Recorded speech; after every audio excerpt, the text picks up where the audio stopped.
Jai Hind.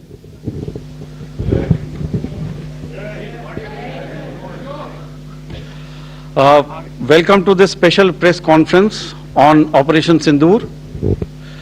We will begin with opening statements by the three senior officers to my right here, who have been directly overseeing operations during Operation Sindoor. We have Lieutenant General Rajiv Ghai, Director General Military Operations, who will cover the aspects related to land domain. Air Marshal A.K. Bharti, to his right, Director General Air Operations, will provide insights on the air domain. And to my right is Vice Admiral A.N. Pramod, Director General Naval Operations, who will cover aspects on maritime domain. Following their briefings, we will move on to the question answer session. I now request the DGMO to commence the opening brief. Thank you, Sandeep. A very good evening to all of you, ladies and gentlemen. You are all by now familiar with the brutality and the dastardly manner in which 26 innocent lives were prematurely terminated at Pahalgam on the 22nd of April.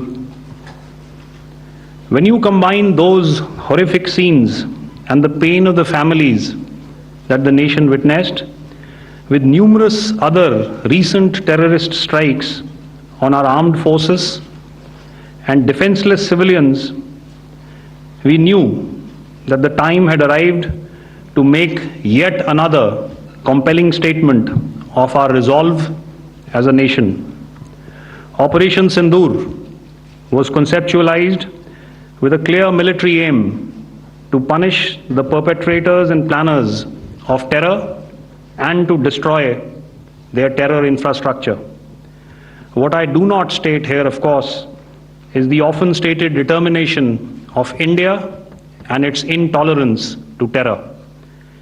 It set into motion a very diligent and microscopic scarring of the terror landscape across the borders and the identification of terror camps and training sites.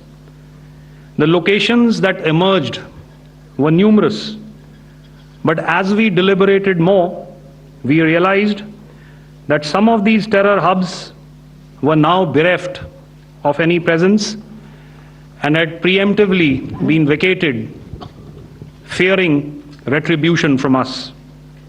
There was also a term of reference and our own binding, self-imposed restriction to target only terrorists and thus prevent collateral damage. There were 9 camps that you are now all familiar with, which were confirmed by our various intelligence agencies to be inhabited. Some of these were in POJK, while there were others that were located in the Punjab province in Pakistan. Nefarious places such as Muridke, the hub center of the Lashkar-e-Taiba, has over the years bred infamous characters such as Ajmal Kasab and the likes of David Headley. What followed was a careful scrutiny of each of these sinister locations, their layout, configuration, even the type of construction in each structure, and the terrain obtained around these. This was with an obvious intent to deduce and identify the exact vector that was required for their neutralization, as also the eyes in the sky that we would send up to ensure that we brought back evidence that we had indeed targeted what we set out to. The precise images of these engagements on that fateful and historical night have already been showcased during the first press statement on the 7th of May that was helmed by our Foreign Secretary. I have no doubt in my mind that we achieved total surprise, and those strikes across those 9 terror hubs left more than 100 terrorists killed, including high-value targets such as Yusuf Azhar, Abdul Malik Rauf, and Mudassir Ahmed, that were involved in the hijack of IC-814 and the Pulwama blast. The line of control was also violated soon after by Pakistan, and the erratic and rattled response of our enemy was apparent from the number of civilians, inhabited villages, and religious sites such as Gurudwaras that were unfortunately hit by them, leading to a sad loss of lives. The Indian Air Force played a major part in these strikes by engaging some of these camps, and the Indian Navy provided wherewithal in terms of precision munitions. The Indian Air Force obviously had their assets up in the sky, and I will here request Air Marshal Bharti, the Director General of Air Operations, to detail for you the methodology that the men in blue adopted to successfully manifest this mission. Thank you, Rajiv. A very good evening, ladies and gentlemen. It indeed is a difficult time that we have to come here like this and brief you. We could have done without this, but we had no choice.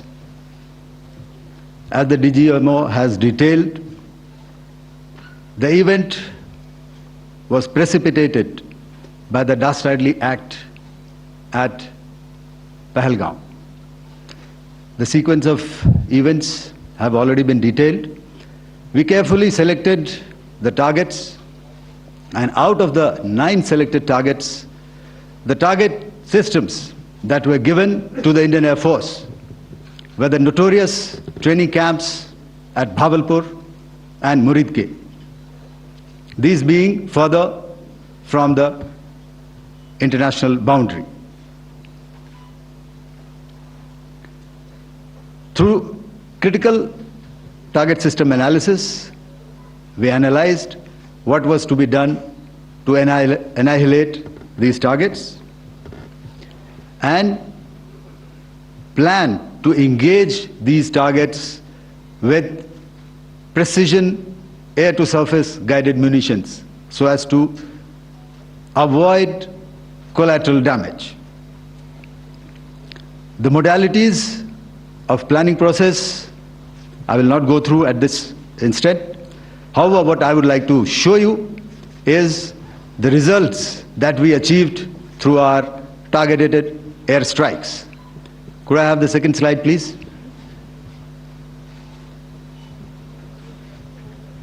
Yeah, change, please.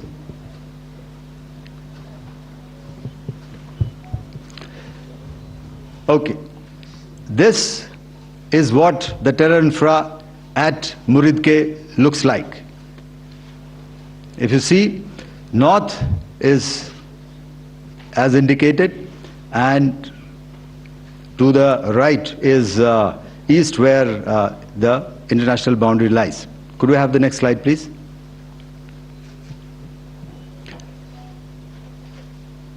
Orientating, just go back to one slide. Okay. Please have a look at this red building, the series of buildings out here, and this empty ground. Next.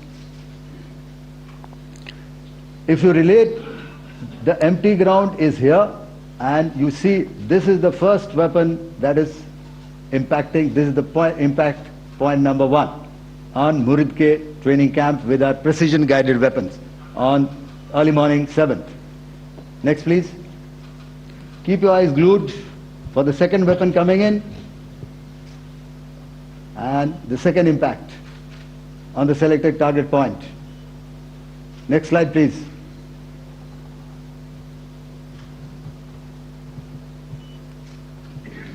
Third weapon, third impact. Continue. and fourth weapon, fourth impact. So through these targeted and precision targeting, we addressed the target at Muridke, which was the turning infrastructure. Can you hear me? All right. Okay, I'll come closer to the mic. Now we go to the next target, which is the Bhavalpur training camp. Next slide, please. Okay, just wait. So the effect, if you see, the impact point, if I can point out, this is the impact point. The ammunition has gone through the roof and it has created a blast inside, the photographs of which you would have, all of you would have seen. And the red building, after that there was this double-story building. It has been completely decimated by precision targeting. Next, please. The target system, which was in the north, a series of buildings. I will show you how it looked. Next. Completely destroyed by our precision targeting. Next.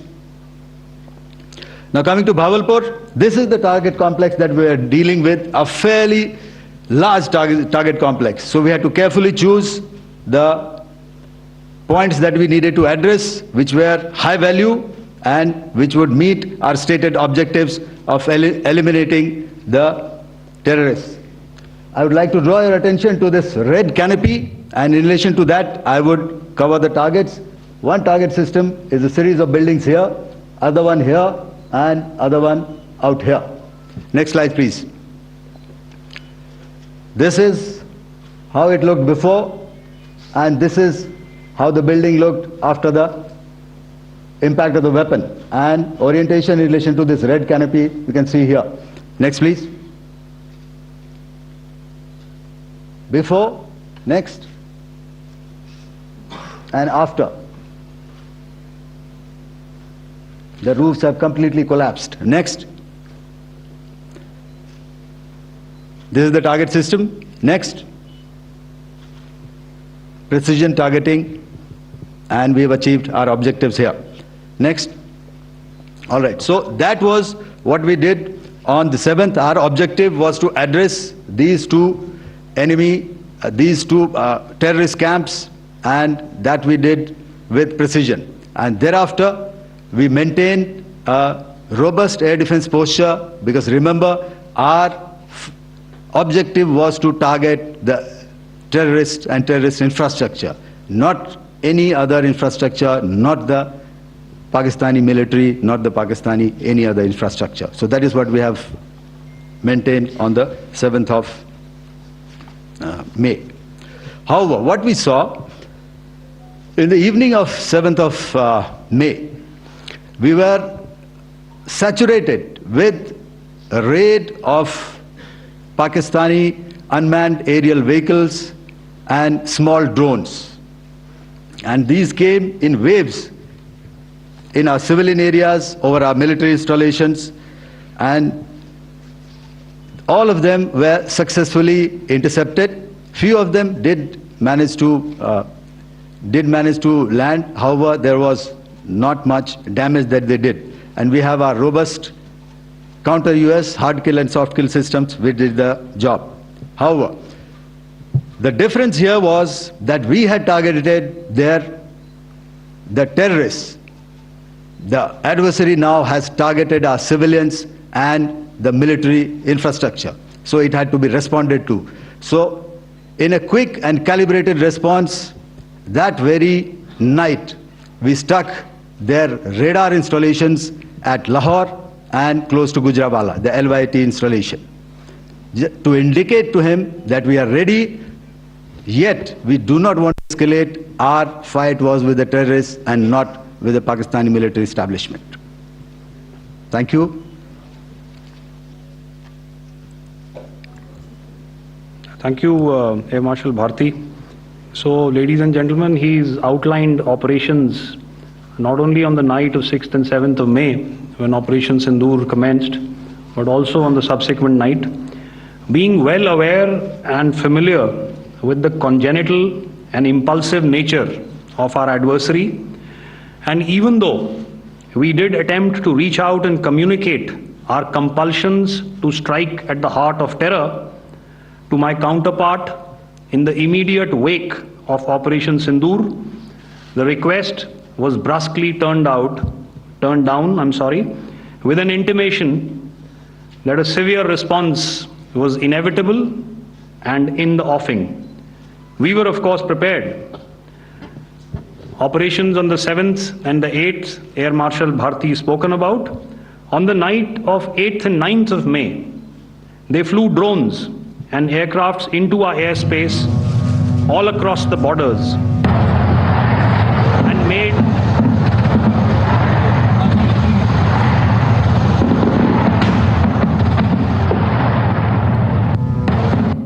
and made largely unsuccessful attempts to target numerous military infrastructure. Violations on the line of control by Pakistan also commenced yet again and precipitated into fierce RT engagements. The air operations on the night of 8th and 9th of May, I'll yet again request the DG Air Operations to cover.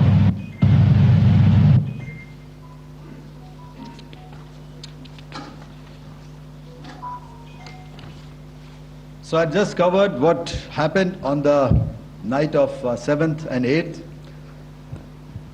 What we found that on the night of 8th and 9th, starting as early as 22:30 hours, our cities had a mass raid of drones, unmanned aerial vehicles, UCAVs, starting right from Srinagar, going down right up to Nalia. It was a mass raid in waves, and it was relentless. However, we were prepared, and our air defense preparedness ensured that there is no damage on ground or to any of the intended targets that the enemy might have planned for. The difference between 7th night and 8th night was that on 7th night, he sent in his Yeha class of UAVs, however, these UAVs can go some distance, they are armed. However, on the 8th, less numbers of armed UCAVs were there or UAVs were there, and more numbers of quadcopters, maybe for surveillance or just for harassment of civilians. This continued till midnight. Our air defense preparedness ensured that there was no damage on the ground, either to the military installations or to the civilians. However, the enemy had yet again shown that he wanted to up the ante and he wanted a fight, and we were up to the task. In a measured and calibrated response, we once again targeted his military installations, which included his SAM sites at Malirkant. This also included his surveillance radar sites at Lahore and close to Gujranwala. These were suitably addressed, and thereafter his drone attacks continued even till morning, which we countered, and during the daytime there was some respite. Here I would like to bring out another aspect. What we found was that while the drone attacks were being launched from somewhere close to Lahore, enemy had allowed his civilian aircraft to also continue to fly out of Lahore. Not only his own aircraft, but international passenger aircraft, which is quite insensitive, and we had to exercise extreme caution, even at the cost of some tactical disadvantage, to ensure that there is no damage to any of the civilian aircraft. And this was also brought out in our press briefing during the day. So I will now hand over to my colleague to cover the events of 9th onwards. On land, we also undertook certain measures such as deployment of air defense and electronic warfare assets to establish an integrated grid with the Indian Air Force, and I have seen and heard some of you wax eloquent about the benefits of such an architecture when it comes to negating and combating air intrusions. We also carried out deployment to include movement of our forces in the land, sea, and air domains. The night of the 9th and the 10th of May saw similar intrusions by drones and aircrafts, and this time there was a concerted effort to target airfields and some very, very important logistic installations, albeit yet again unsuccessful and denied gallantly and efficiently, I must say, by the integrated Indian Air Force and Indian Army Air Defense. We further strengthened our deployment and also initiated some pressure points to send a very clear and unambiguous message to the other side to desist from any misadventures on land. Some of the airfields and dumps saw repeated attacks in waves from the air. All were thwarted. The Pakistan Army has reported to have lost approximately 35 to 40 personnel in artillery and small arms firing on the line of control between the 7th and the 10th of May. What the other side had probably also not reckoned with was the speedy and precise turnaround and hit back by the Indian Air Force. And I will yet again ask Air Marshal Bharti to speak about these significant and game-changing strikes.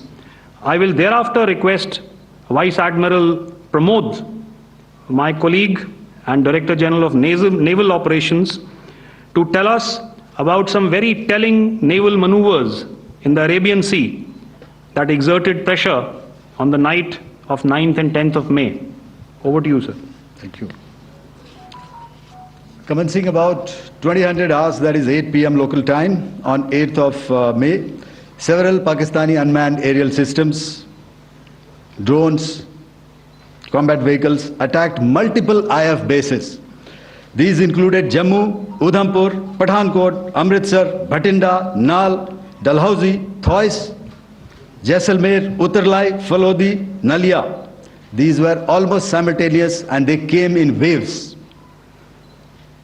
All our AD guns and other systems were waiting for them. All these waves were neutralized by our trained crew using the air defense systems that they have, and also some of them were utilized using our legacy systems like Pechoras and IF Summer, which we have recently acquired, and some were neutralized by the Garud snipers. There was no damage on ground from these incursions and these mass raids, if I could call them, from the Pakistani side. However, following these relentless attacks on our air bases, on our forward positions, and on our civilian targets, this was time to convey some message to our adversaries. And therefore, a decision was taken to strike where it would hurt. And towards that, in a swift, coordinated, calibrated attack, we struck his air bases, command centers, military infrastructure, air defense systems across the entire Western Front. The bases we struck include Chaklala, Rafiki, and mind you, Chaklala is Islamabad, Rahim Yar Khan, Sakar, sending a clear message that aggression will not be tolerated. This was followed by strikes at Sargoda, Bholari, Jacobabad, We also struck the C2 centers at Murid, the UAE complex at Murid, Rafiki, radar at Chunia, which I will show you, Rahimyar Khan airfield, and the unmanned combat aerial vehicle hangar at Sakar. I would like to reiterate here that we have the capability to target every system at these bases and more. However, it was only a measured response to instill good wisdom to our adversary to refrain from further escalation. IF response was directed only at military installations, avoiding civilian and collateral damage. I would now like to show you some of the effects that have been achieved as a result of our air operation.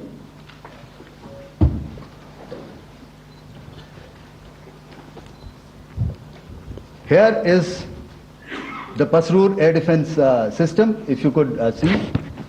Zoomed up view, this is the radar mounted on a high tower. And after the strike,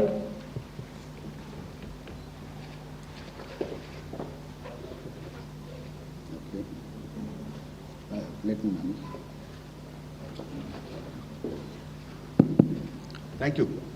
Can you hear me? Yeah, thank you. And after the strike, this is what has happened. This radar has been taken out, completely burnt. Next slide, please. The Chunia air defense radar, which was taken out on 7th and 8th. This is the radar site. A blown up photograph, once again, on a tower. Not very clear, but what you see very clearly is the after effect after we have struck. The radar head has been completely decapitated. Next slide, please. Arifwala air defense radar.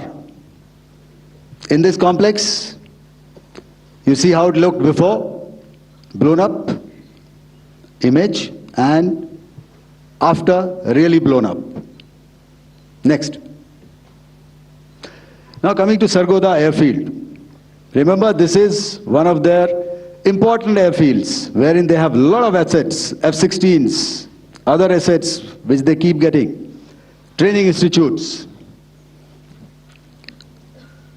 And we have stuck this airfield. It is not, if you zoom in here, then one impact point here on the runway and second impact point of our weapon, precision weapon on the runway. And if you see this blown up repairing going on, same here.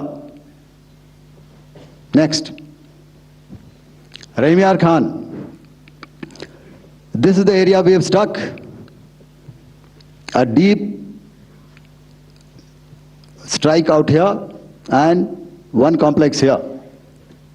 So this is how it looked before, and the same, you see a big crater, another crater here, and this complex after strike neutralized. Next. Chaklala airfield, Noor Khan, once again a major air base, a lot of their logistic assets out here. This was the chosen complex that we intended to strike and convey a message. Next slide, please. This is how it looked before, and this is how it looked after our strike. Next. Sakar. We chose the radar site at Sakar. This is the radar site, and after it was struck, this is the aftermath, completely burnt out. Next, please. Aircraft shelter. This is how it looked before the strike, and this is how it looked after the strike. The roof of the buildings completely caved in and burnt. Next. Bolari airfield, aircraft hangar. This is how it looked before, and this is how it looked after the precision strike. Next. Jacobabad, aircraft hangar, and this is how it looked after. Next.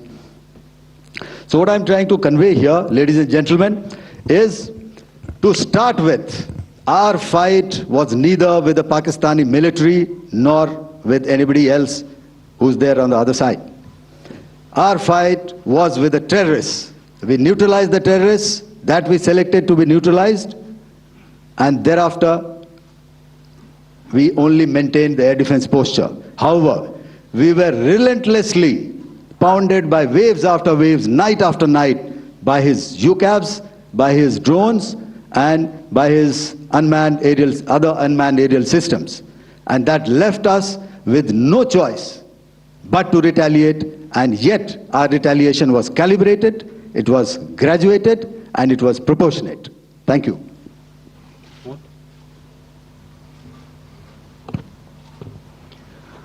Good evening, ladies and gentlemen. In the aftermath of the cowardly attacks on innocent tourists at Pahalgam in Jammu and Kashmir by Pakistani-sponsored terrorists on 22nd April, the Indian Navy's Carrier Battle Group, surface forces, submarines and aviation assets were immediately deployed at sea with full combat readiness in concert with the joint operation plan of the Indian Defence Forces. You may be aware that we tested and refined tactics and procedures at sea during multiple weapon firings in the Arabian Sea within 96 hours of the terrorist attack. The aim was to revalidate our crew, armament, equipment, and platform readiness to deliver various ordnance on selected targets precisely.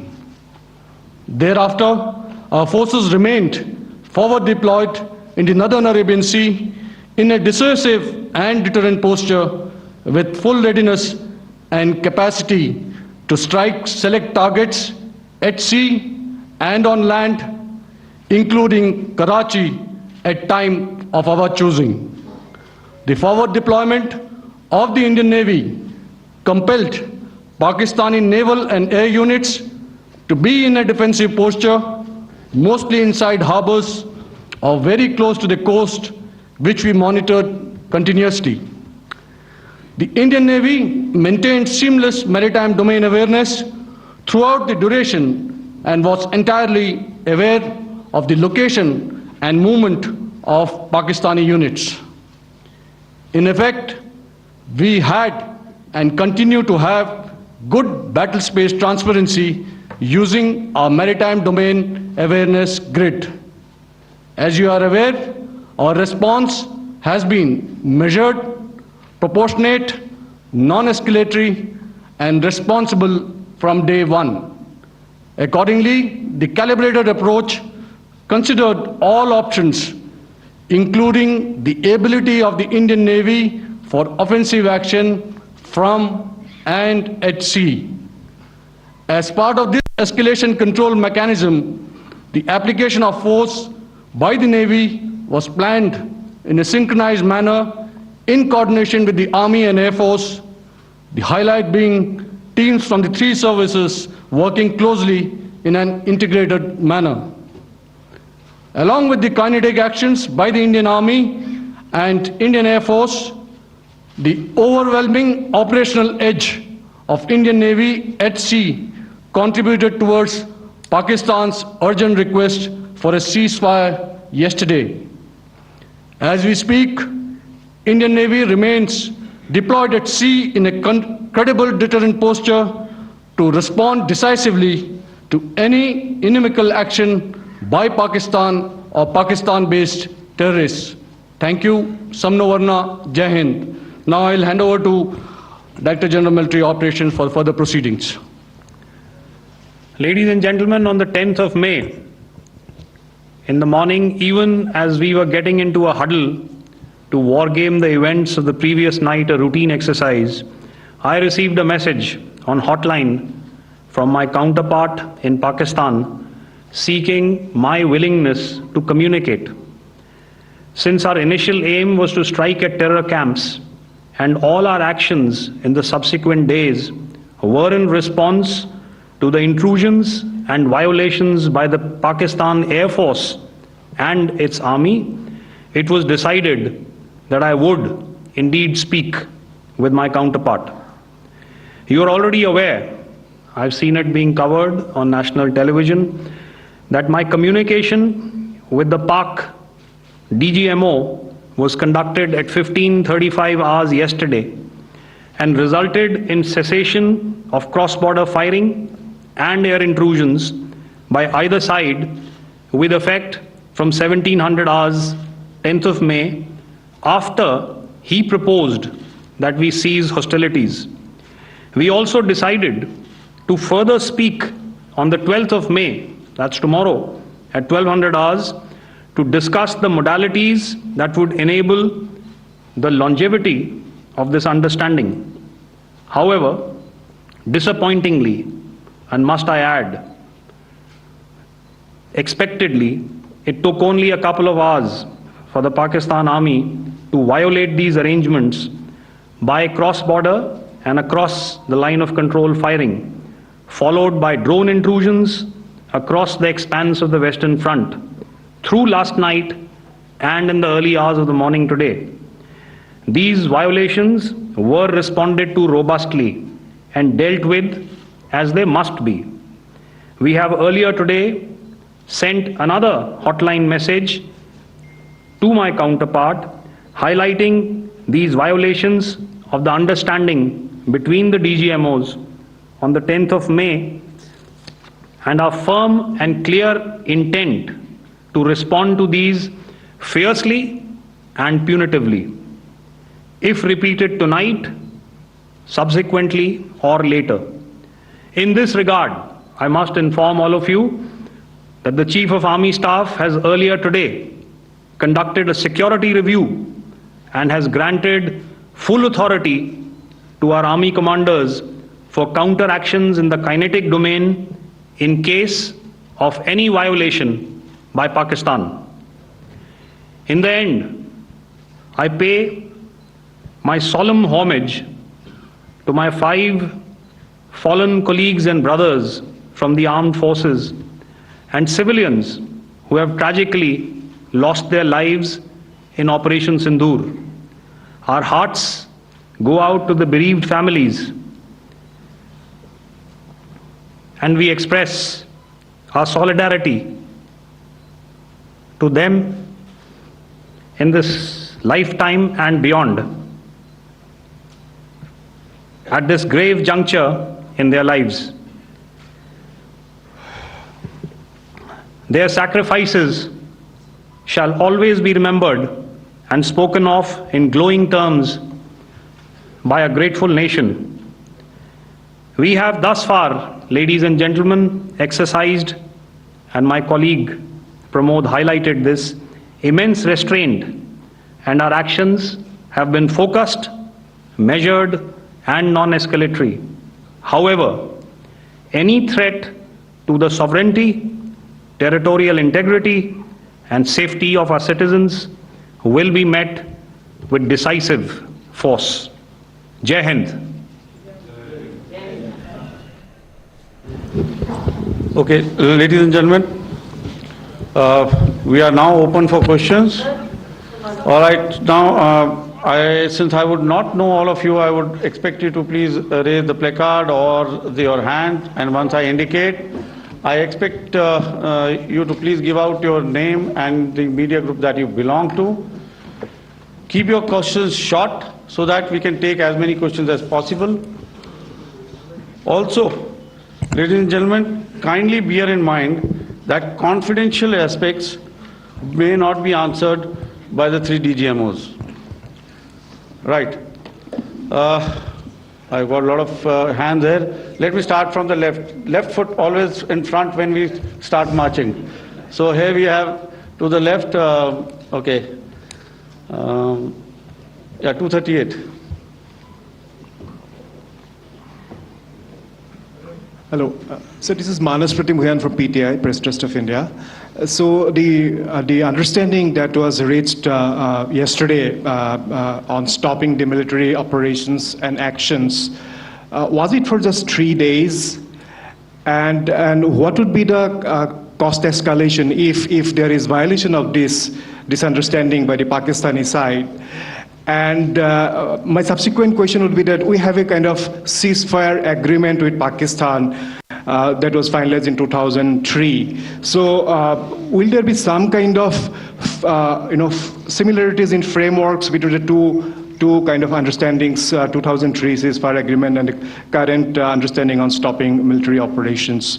And again, what would the cost that will be incurring on Pakistan if Pakistan again resorts to this kind of terrorist activities, because we have made it very clear that the cost will be very high. So I would like to have your thoughts on it. Okay, so I'll answer the latter part of the question first. I also want to add that while the initial ceasefire agreement, as you correctly pointed out, is of the 2003 vintage, but I must remind you that in 2021, in the month of February, and this was then when the crisis in eastern Ladakh was also on, the two DGMOs had spoken and arrived at a ceasefire understanding that lasted right up until this unfortunate attack at Pahalgam. Once our Foreign Secretary had announced the decisions of the CCS in the immediate wake of that attack, he had announced certain measures, and then of course Pakistan had in turn made its own announcements. Since then, there have been certain violations of this ceasefire understanding, and of course after the 7th of May, like I pointed out during my statement, that there have been numerous violations on the line of control especially, and of course along the international boundary by the Pakistan Army and the Pakistan Air Force. This understanding that we spoke about yesterday, no, it was not for 3 days. It was first to stop aggressive and hostile activities immediately, let that order and direction settle down for about 36 hours, and thereafter discuss modalities, like I said, to ensure its longevity. That is tomorrow on the 12th of May. But unfortunately, we had a violation starting at approximately 1900 hours last night, and we've sent a communique, like I said, to the Pakistan Military Operations Directorate, and we will await as to what happens tonight. All right. The cost escalation, I'll leave it to your best imagination. I've already said that the response will be fierce and punitive. Now, the right foot forward. Yeah.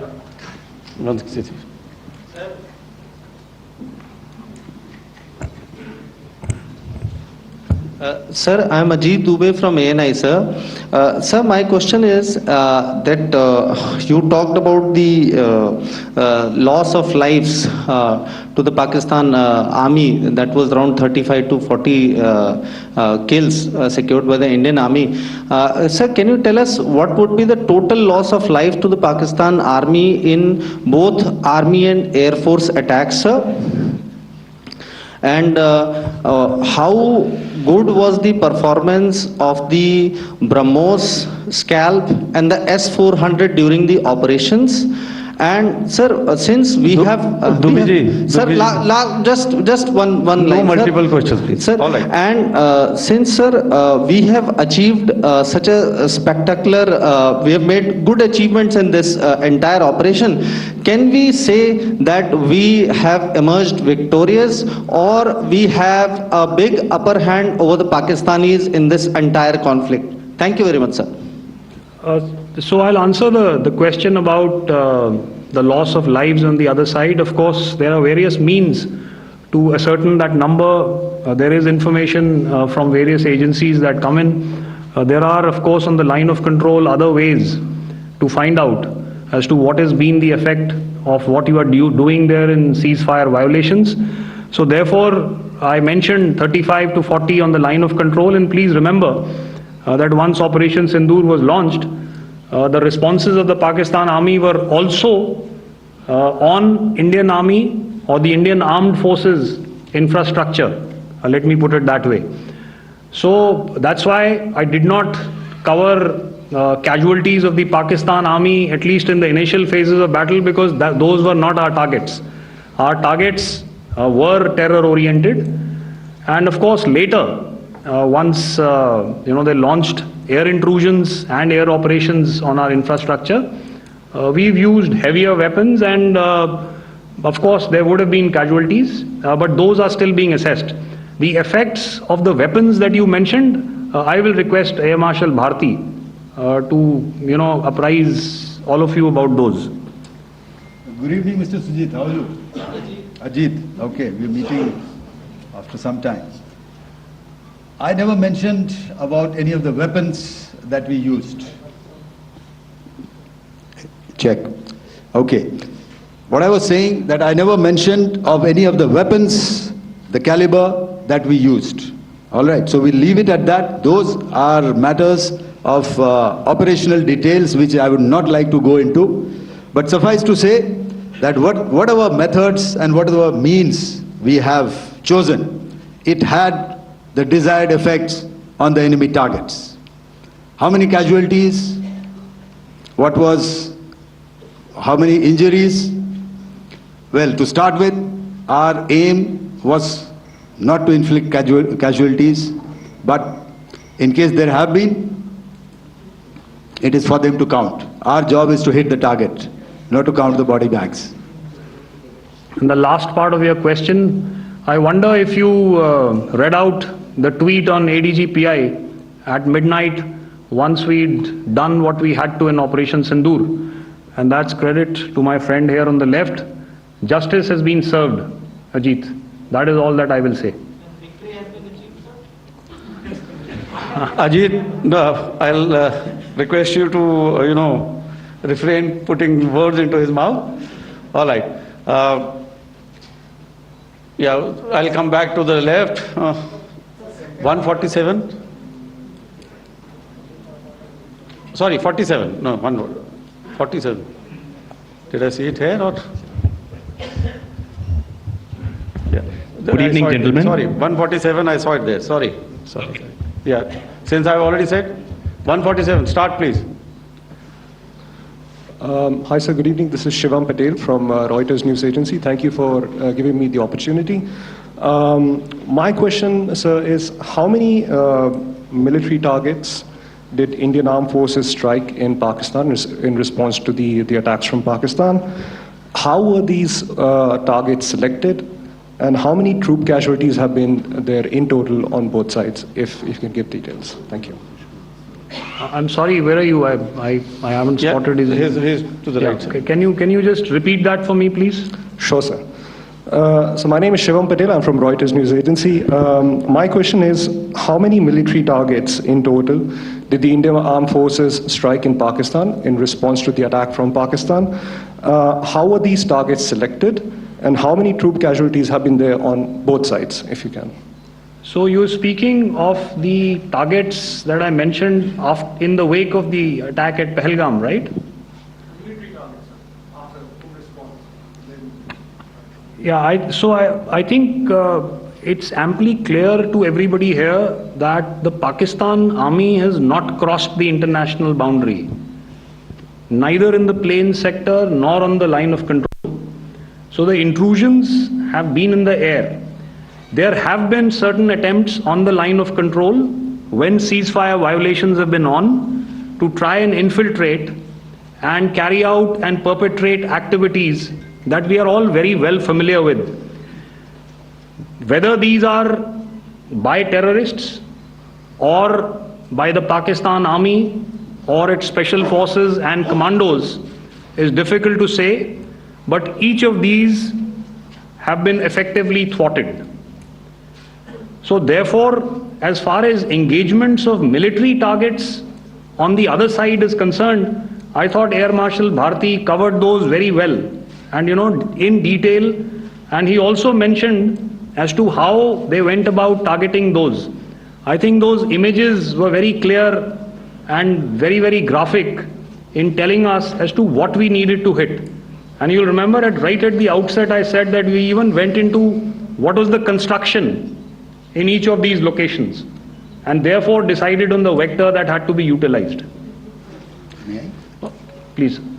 Okay, if I could add to what the DGMO has said, I have already detailed the targets. Now, whether it is X numbers or Y numbers is that is immaterial. And what damage have we inflicted? You have seen. What are the casualties on the other side? As I said, that is for them to count. As far as we are concerned, from the air defense side, if they had a choice, they would have definitely come in. They are fighters, there are more numbers of UCAVs. It is not that they did not intend to come in. It is only that our robust AD posture prevented them from coming in. So that must be known, and that must be realized by all the audience here. Yeah, I'll come to the left now, 24.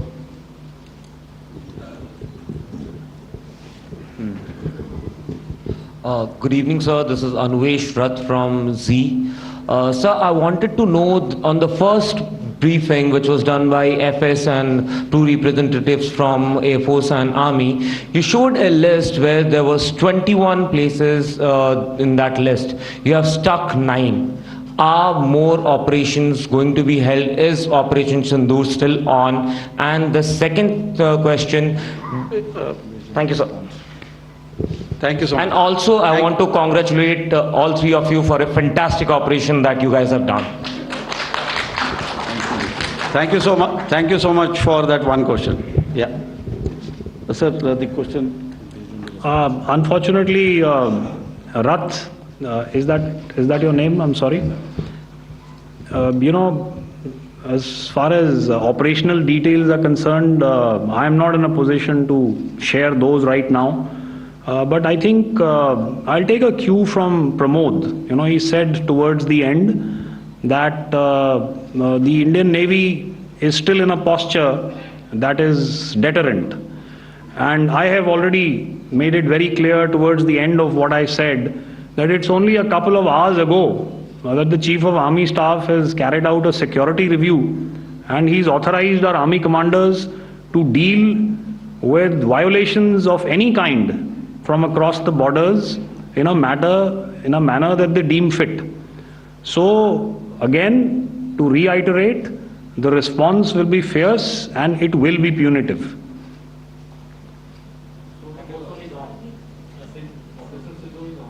Yes. 163. I'll go back this side now. Yeah, 255. She said middle wale kya karenge, so 255. Oh, sorry. Good evening, sir. I'm Shailesh from National Defense. Please allow me, first of all, to pay my gratitude for protecting us Indians. Thank you very much.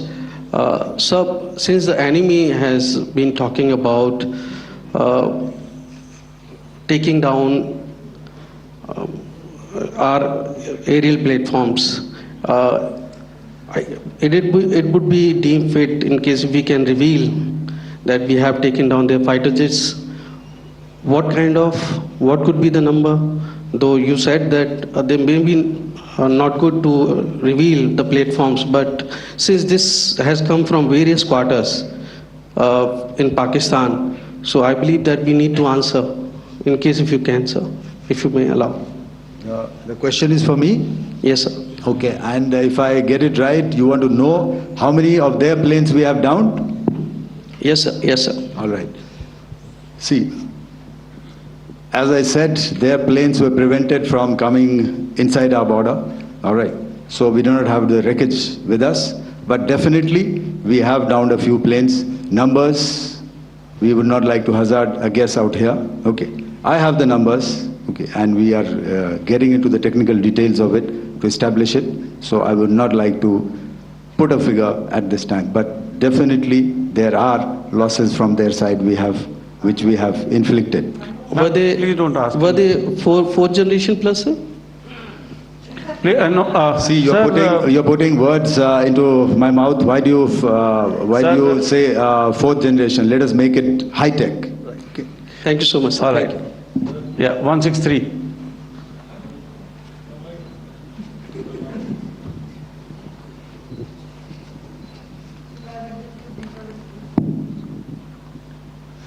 Sir मैं मंजीत नेगी हूँ आज तक से। मेरा सवाल ये है कि इस पूरे ऑपरेशन में जो आतंकी ठिकानों को निशाना बनाया गया, क्या नंबर्स कुछ बता सकते हैं कितने आतंकी मारे गए? कुछ नाम सरकार मतलब कुछ नाम मीडिया में आए भी हैं जो बड़े उसके मास्टरमाइंड थे।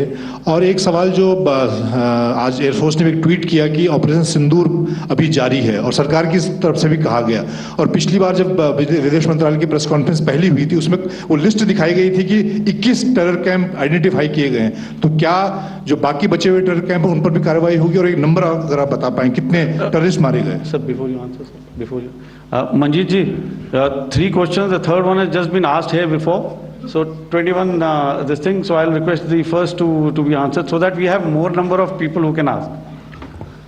मंजीत, जब मैंने स्टेटमेंट दिया तो मैंने शुरू में ही कहा कि जैसे ही ऑपरेशन सिंदूर कॉन्सेप्चुअलाइज हुआ तो हमारा जो पीछे की कार्रवाई होती है स्पेड वर्क और टारगेट्स को आइडेंटिफाई और एनालाइज करने की कार्रवाई शुरू हो गई थी। मैंने जब स्टेटमेंट दिया तो मैंने बताया कि बहुत सारे थे, हमने 21 दिखाए होंगे और भी हैं, लेकिन वो लिस्ट फिल्टर करते करते 21 तक पहुंची। अब क्या आगे एंगेज किए जाएंगे? अगर ज़रूरत पड़ेगी तो ज़रूर एंगेज किए जाएंगे, लेकिन मैंने बताया कि इस समय जो इंट एजेंसीज ने हमें बताया कि फलाने कैंप में प्रेजेंस है, हमने उनको एंगेज किया। कुछ नाम मैंने लिए, कुछ नाम अभी पुख्ता किए जा रहे हैं। मैंने आपको बताया कि जो इंट एजेंसीज ने अभी तक असेसमेंट किया है उसमें उन्होंने कहा है कि तकरीबन 100 से ज़्यादा मारे गए हैं। और एक आज आपने तस्वीर भी देखी कि काफ़ी प्रोमिनेंट जो फ्यूनरल था, काफ़ी प्रोमिनेंट एक जो हस्ती हैं वो ऑर्गेनाइज कर रहे थे और उस फ्यूनरल में और कौन कौन लोग अटेंड कर रहे थे वो तो आपने देखा ही। तो आप लोग सब समझदार हैं और मुझे ये कहने की ज़रूरत नहीं है कि इन लोगों को कहाँ से सपोर्ट मिल रहा है। अगर नहीं मिल रहा होता तो ऑपरेशन सिंदूर नहीं होता, तो उसी की वजह से है ये ऑपरेशन। तो मेरे ख्याल से मैंने आपके सारे सवालों का जवाब दे दिया है। Ma'am, sir, next is from 17. Sir, मेरा नाम अंजू निर्वाण है, TV9 भारतवर्ष से। सर, मेरा सवाल ये है कि ऑपरेशन सिंदूर में हमारी जो इंडियन नेवी है उसके बारे में सर थोड़ा सा बताएं कि किस तरह की उसकी भूमिका रही, क्योंकि हमने इस दौरान सर देखा कि बहुत सारी स्पेकुलेशन भी रही और ये बोला गया कि कराची तक हमारी नेवी ने ऑपरेशन किया है। तो सर इस पे थोड़ी सी क्लैरिटी चाहिए।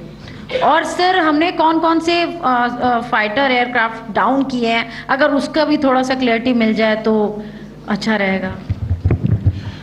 तो मैं आपका पहले सवाल का जवाब दूंगा। I will make few sentences and leave it for your imagination.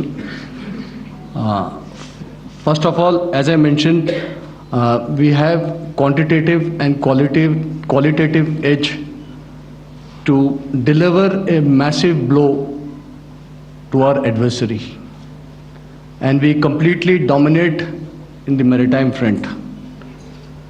Indian Navy's action is part of the escalation ladder mechanism which we have worked out amongst 3 services.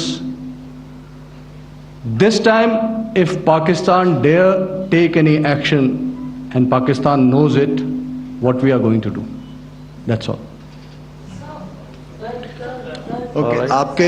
आपके सवाल का जवाब मैं पहले दे चुका हूँ। आपके सवाल का जवाब मैं पहले दे चुका हूँ, इसलिए मैं बस उस तक ही सीमित रखूँगा और इतना कहना चाहूँगा कि आने वाले दिनों में आपको खुद ही पता चल जाएगा और ऐसी बातें छुपी नहीं रहती हैं, तो पता चल जाएगा। So at this time we'll just let it be.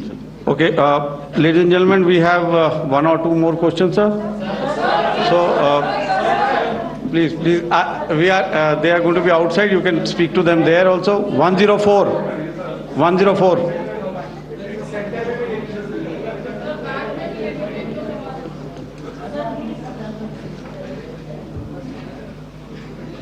I think. Yeah, ask. Sir, Dinakar with the Hindu newspaper. Are you surprised that you got this question? No, sir. I'm waiting for the press alert. Sir, can you give a number of assets we lost, because there's been a lot of speculation going on, international media writing a lot of things about our platforms, including Rafales. I mean, Pakistan claiming that Rafale has been downed, etc. Can you put that question to rest and clarify on that? I guess that question is for me. All right, I'm happy that you've asked this question. You know, we are in a combat scenario, and losses are a part of combat. The question that you must ask us, okay, and indeed that we must ask ourselves, you inclusive, is have we achieved our objectives? Have we achieved our objective of decimating that terrorist camp? And the answer is a thumping yes. And the results are for the whole world to see. As for the details, what could have been, how many numbers, which platform did we lose? You know, at this time, I would not like to comment on that, because we are still in a combat situation. And if I comment on anything, it will only be advantage adversary. So we don't want to give him any advantage at this stage. All I can say is that we have achieved our objectives that we selected, and all our pilots are back home. Thank you. Okay, hold. Please don't. Please be civil here. So we'll have 220 now. Sir, hello sir, this is Anita Chaudhary sir from Swadesh newspaper. मेरा सवाल है, क्योंकि ये हमारे जो पहले जो action रहा वो आतंकवाद के खिलाफ रहा, तो आतंकवाद में अजहर मसूद की तरफ से एक बयान जारी किया गया था जिसमें उन्होंने कहा कि हम इसका बदला लेंगे और जाल जाल रुलाएंगे। तो क्या अगला, अगर खुदा न खास्ता अगला टेरर अटैक किसी भी तरह का होता है, तो क्या उसे एक्ट ऑफ वॉर में हमारी तरफ से लिया जाएगा और उसका क्या माकूल जवाब दिया जा सकता है? मेरा इसमें सिर्फ एक ही जवाब है आपके लिए कि हमने अपनी कार्रवाई करी। हमने उसके बाद मैंने अपने स्टेटमेंट में भी बताया कि ये कम्युनिकेट करने की कोशिश करी कि हमने इस तरीके से ये जो स्ट्राइक्स हैं वो क्यों की।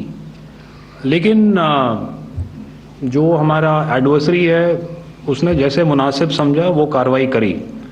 तो आपने देखा कि ये जो एक्टिविटीज़ चल रही हैं 3-4 दिन से, ये कोई वॉर से कम नहीं है। नॉर्मल सर्कमस्टांसेस में एक दूसरे देश की एयर फोर्सेस हवा में नहीं उड़ती हैं और एक दूसरे के ऊपर स्ट्राइक्स नहीं करती हैं। हर रात इंट्रूजन्स नहीं होते हैं। लाइन ऑफ कंट्रोल पर सीज फायर वायोलेशंस, आपके एक साथी ने सवाल पूछा था शुरू में, एक सीज फायर अंडरस्टैंडिंग था, वो भी जा चुका है। उस सीज फायर अंडरस्टैंडिंग के जाते जो फायरिंग हो रही है लाइन ऑफ कंट्रोल में, उसमें घुसपैठ की कोशिश हो रही है। आमतौर पर ये घुसपैठ लाइन ऑफ कंट्रोल में टेररिस्ट करते हैं, लेकिन हमें इंफॉर्मेशन है कि हो सकता है ये पाकिस्तान आर्मी की टोलियां भी हों जो हमारे पोस्ट के ऊपर खामी पहुंचाने की कोशिश कर रही हैं। तो ये सारी एक्टिविटीज़ तो वॉर में शामिल हैं। तो ये कहना मुश्किल है कि आगे क्या होगा, वो स्पेक्यूलेटिव जोन में आ जाता है और मैं स्पेक्यूलेट नहीं करना चाहता हूँ। हर एक सिचुएशन अलग होती है और उससे एक तरीके से डील किया जाता है। सर मैं एक सवाल इसका मैं जवाब देना चाहता हूँ, 1 मिनट। हम जो मिलिट्री होता, our main job is to prevent war and maintain peace and stability. So it is not that our response is a graded response. That means अगर किसी ने किया तो उसको ग्रेडेड उसमें किया। टेररिस्ट एक्शन हुआ तो what we did is a terrorist action and we destroyed all the terrorist camps. उसके बाद आपने देखा कि उनने थोड़ा सा कोशिश किया तो हमारे एयरफोर्स एंड आर्मी ने क्या किया, तो मिलिट्री टारगेट्स हैं उनको उनके ऊपर थोड़ा. So our aim is to maintain peace and tell them our adversary that you do this and the response will be bloody. Okay, now as per the, please, we'll have 166 and 25, and after that, no more, please. Sir, this side. Ladies and gentlemen, please Sir. maintain, Sir, I this side, request you to sir. please be quiet. Jal Ghai? No. This side, sir. We have only two Sir, questions left, 166. sir. Yeah, please ask. Sir, I'm Rahul Singh from Hindustan Times, sir. So you were totally on top of the game in the kind of losses you've inflicted on the enemy. I mean, we saw those slides and everything. So it kind of comes across that you were batting it 99 and you decided to declare your innings. What are your thoughts on that, sir? And do you think, are you weighing the option of the Pakistan army using this time, buying this time of the so-called ceasefire or the understanding? And you talked about how they could not be trusted. So buying time to kind of build up their war reserves, getting stuff from their friends like Turkey or China, are we considering that possibility, sir? Look, see, the call came from the Pakistani side to speak about cessation of hostilities. What pauses mean during such conflicts is known to everybody. You know, I don't want to go into the pros and cons of how preparation for war is made. You know, that is a process in itself. But I think my senior colleague here, the DG Air Operations, spoke, or he alluded at least, you know, to what this operation was precisely and specifically meant for. And I think that's something that we achieved, you know, right at the outset. Had we had the option not to go further, we probably wouldn't have. But we've been compelled to be in this situation. And as you've seen, the armed forces of India, and you know, you've got the three Director Generals sitting here, we are always prepared to face any eventuality. And like I said, that's for the sovereignty, the territorial integrity, and the safety of our citizens. So whatever has to be done will be done. You know, I'm not so concerned about what Pakistan will do in this time. I'm only concerned about what we will do. We have a roadmap and a plan, and we will follow it diligently, and we will follow it to the T. You know, that's the contention that I want to make here today. Ma'am, please. Okay, the last question, and ma'am, 25, she's been asking since Sir, the first one. Sir, I'm Nandita.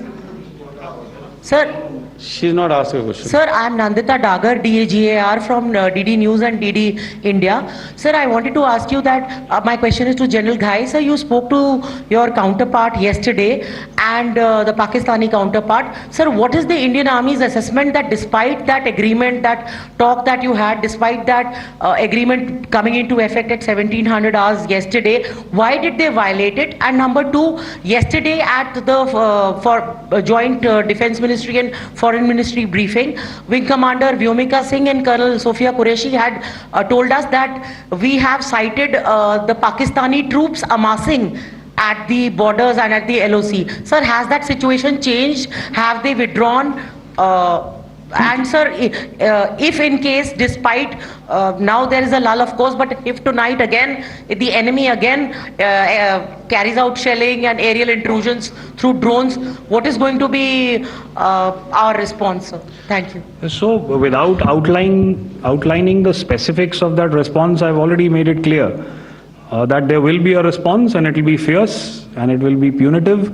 Why the Pakistan Army chose the option of violating the understanding that was arrived at earlier yesterday, I think that's a question that we best answered by the Pakistan DGMO.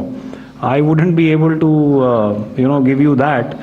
But in situations such as these, and if you go back into any conflict, sometimes these understandings take time to fructify and manifest on ground. But without getting into the reasons. It is our mandate to be prepared at all times, and that we were. It's not as if because there was an understanding we weren't prepared. I must tell you that the armed forces were on a very, very high alert, and they continue to be in that state even as we speak. All right.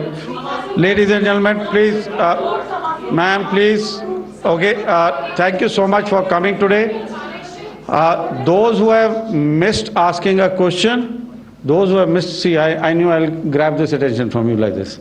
Those who have missed the opportunity to ask a question can give me a written one. I will definitely get back to you with that. And also, they are they are invited for a cup of tea in my office day after tomorrow. Thank you, ladies and gentlemen, for coming. Thank you. Thank you very much. Jai Hind. Jai Hind.